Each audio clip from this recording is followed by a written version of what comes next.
కర్కాటకం వారికి కనుక చూసుకున్నట్లయితే మీకు ప్రస్తుతం 9వ స్థానంలో ఉండేటువంటి శని భగవానుడు వక్రిస్తున్నాడు. దీనివల్ల భాగ్యంలో కంటే కూడా అష్టమ ఫలితాలు ఎక్కువగా వస్తుంటాయి అష్టమ స్థానంలోకి వెళ్తున్నందుకు. కాకపోతే అష్టమంలో కంప్లీట్గా వెళ్ళాడు, బట్ వక్రిస్తాడు. మరి అష్టమంలో రాహు ఉన్నాడు, మీకు 2వ స్థానంలో శుక్రకేతువులు కలిసి ఉంటూ ఈ యొక్క శుక్రుడు ఆగస్ట్ 2వ తేదీ నుంచి డిసెంబర్ 10వ తేదీ వరకు ఈ శని వక్రగతి ఉంటుంది. కాకపోతే ఈ శుక్రుడు ఆగస్ట్ 2వ తేదీ నుంచి నీచ స్థానంలోకి వెళ్తున్నాడు.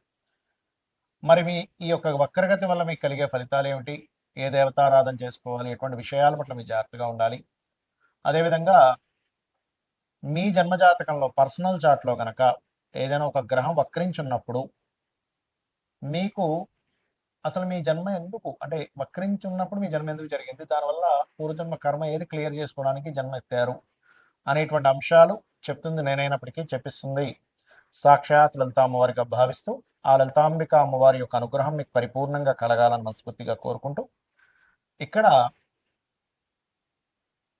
భాగ్యంలో ఉండేటువంటి శని వక్రించినందుకు కొంత రీసెర్చ్ రిలేటెడ్ సంబంధించినటువంటి ఏవైతే ఉంటాయో ఎడ్యుకేషన్లో అటువంటి వాటికి చాలా బాగుంటుంది చెప్పాలంటే.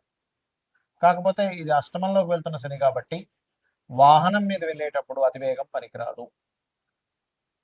అలాగే ఇక్కడ కొన్ని ఇన్వెస్ట్మెంట్స్ విషయంలో కొంత విదేశాలకు వెళ్ళడానికి మాత్రం యోగిస్తుంది. ఎందుకంటే కర్మకారకుడు శని రాహు వైపు వెళ్తున్నాడు, విదేశాలకు వెళ్ళి అక్కడ ఏదైనా రీసెర్చ్ చేయడానికి విదేశాలకు వెళ్ళడానికి చాలా యోగిస్తుంది. కాకపోతే ఇక్కడ మీకు 2వ భావంలో ఎప్పుడైతే ఈ శుక్రుడు మరియు కేతువు కలిసి ఉన్నారో ధనం విషయంలో ఆగస్టు 2 వరకు కొంచెం జాగ్రత్తగా ఉండండి. 3వ భావంలోకి ఎప్పుడైతే శుక్రుడు వెళ్ళిపోతాడో అక్కడ కొంచెం స్త్రీలతో ఎవరితోనైనా కమ్యూనికేట్ చేసే విషయంలో జాగ్రత్తగా ఉండండి. ఎక్కువగా సుబ్రహ్మణ్యేశ్వర స్వామి ఆరాధన చేయండి, అన్ని విధాలు బాగుంటుంది. భృగునందనాడి అనేటువంటి శాస్త్రం పరంగా ఒక గ్రహం వక్రించి ఉంది మీ పర్సనల్ చార్ట్లో అనుకుంటే అది ఊరికనే వక్రించడం అని కాదు, మీరు ఆ సమయంలో ఎందుకు పుట్టారు, అంటే గురువు వక్రించాడు, లేదా శని వక్రించాడు, శుక్రుడు బుధుడు లేదా కుజుడు వక్రించాడు, మిగతా రాహుకేతువులు రవిచంద్రుడు అయితే వక్రించడం చెప్పాం. అయితే ఒకవేళ వక్రించిన నక్షత్రంలో ఉంటే అప్పుడు మళ్ళీ దాని ఫలితం వేరే ఉంటుంది. అయితే ఇక్కడ ఉదాహరణకి మనం శనిదే తీసుకుందాం. ఎవరి పర్సనల్ చార్ట్లో అయినా శని గ్రహం కనుక వక్రించినట్లయితే రూల్ నెంబర్ 1, అది ఏ రాశిలో ఉండి వక్రించింది, వక్రించినప్పుడు వెనక రాశి ఫలితాలు ఇస్తుంది, వెనక రాశుల్లో 159లో ఏ గ్రహాలు ఉన్నాయి ఇది చూడాలి. దీనివల్ల మీకు ఆ వక్రించడం వల్ల సహజంగా ఏంటంటే మనం చూడండి, ఏదైనా శని ముఖ్యంగా అందులో పర్టికులర్గా శని భగవానుడు కనుక వక్రించినట్లయితే మీరు కెరియర్ కోసం మీ లైఫ్లో ఒక మంచి కెరియర్ రావాలంటే ఉన్న ప్లేస్ నుంచి మారాలని చెప్తుంది. మారిన తర్వాత ఎక్కువ సఫర్ అయ్యి మీరు సక్సెస్ అవుతారా లేకపోతే ఈజీగా సక్సెస్ అవుతారా అనేది ఇట్స్ డిపెండ్ ఆన్ మీ పర్సనల్ చార్ట్లో శనికి వెనక రాశుల నుంచి ఉండే గ్రహాల యొక్క స్థితిని బట్టి ఆధారపడి ఉంటుంది, గుర్తుపెట్టుకోండి.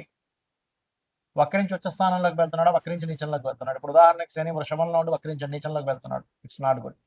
బట్ అదే ధనస్సులో ఉండే వృశ్చికంలో ఉండే శని వక్రించాడు, అప్పుడు ఉచ్చ స్థానంలోకి వెళ్తాడు. అంటే ఉచ్చమా నీచమా ఏ గ్రహం వక్రించినా వెళ్ళి ఏ రాశులతో కనెక్ట్ అవుతుంది, ఏ గ్రహాలతో కనెక్ట్ అవుతుంది, ఎటువంటి విషయాలను సూచిస్తుంది అనే విషయాన్ని చూసుకోవాలి. సో ఫస్ట్ ఆఫ్ ఆల్ శని అనేది కర్మకారకుడు. రెండు జాబులు చేయడం లేకపోతే ఉన్న జాబ్ కోసం వేరే ప్రాంతానికి వెళ్తే సక్సెస్ అవ్వడం అనేటువంటిది ఇస్తుంది, గుర్తుపెట్టుకోండి. ఇక రెండవది గురువు. మీ జన్మజాతకంలో గురువు వక్రించాడు అంటే గురుసేవ బ్యాలెన్స్ ఉండిపోయింది. ఇక్కడ పూర్వజన్మల్లో మనం ఎక్కడో గురువుకి సమ్ మిస్టేక్స్ చేసాం, అజ్ఞానంలోనో ఏదో భయపడుతూనో సంథింగ్ ఎక్కడో మిస్టేక్ జరిగింది. అంటే కొన్నిసార్లు మనం తెలియకుండానే కొంతమందికి తెలియకుండానే జరిగిపోతుంటాయి, మన కోరికల వల్ల లేకపోతే మన ఇష్టాల వల్ల మనం అనుకునేటువంటి కొన్ని పనుల వల్ల ఏదో అలా గురువు విషయంలో కూడా ఏదో తప్పిదం జరిగింది, దాన్ని ఫుల్ఫిల్ చేసుకోవడానికి వచ్చారు భూమి మీదకి అర్థం చేసుకొని వీలైనంత మటుకు ఆధ్యాత్మిక చింతనలో ఉండడము. సంతానం విషయంలో కూడా, ఎందుకంటే గురువు సంతానానికి కూడా కారకుడు, రవి గురువులు. సంతానానికి సంథింగ్ ఏదో బ్యాలెన్స్ ఉన్నాము మనం చేయవలసింది ఉంది. కొన్నిసార్లు చూడండి కొంతమంది ఇళ్లలో ఏంటో వీళ్ళ సంతానాన్ని కూడా ఈయన చూసుకుంటున్నాడు, ఇంకా వాళ్ళు ఇంకా సెటిల్ అవ్వలేదు అంటూ ఉంటారు. ఇక్కడ ఏంటంటే రెండు విషయాలు, ఒకటి వాళ్ళ జాతకాల్లో సెటిల్మెంట్ లేట్ ఉంటుంది, సమ్ టైమ్స్ వీళ్ళకి ఇంకా రుణం ఉంటుంది వాళ్ళకి చేయాల్సినవి, అంతా రుణానుబంధ రూపేణ పశుపక్ష సుతాలయ అంటూ ఉంటాం. సో అదేవిధంగా జ్ఞానము, జ్ఞాన సంబంధించిన దేవతా సంబంధించినవి షేర్ చేయడం వేరే వాళ్ళకి ఇది చేస్తుండాలి జూపిటర్ వక్రించినట్లయితే.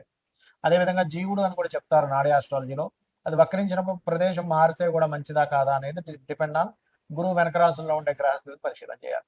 ఇక శుక్రుడు వక్రించాడు, ఒకటి గుర్తుపెట్టుకోండి, శుక్రుడు కనుక ఎప్పుడైనా మీకు వక్రించాడు అంటే మీ యొక్క జీవితంలో వివాహం అనేటువంటి విషయం ఖచ్చితంగా అది సప్తమంలో ఉండి వక్రించినట్లయితే వివాహం విషయం ఒకళ్ళని అనుకొని మిస్ అయ్యి మళ్ళీ ఇంకోళ్ళు చేసుకోవడం జరుగుతూ ఉంటుంది.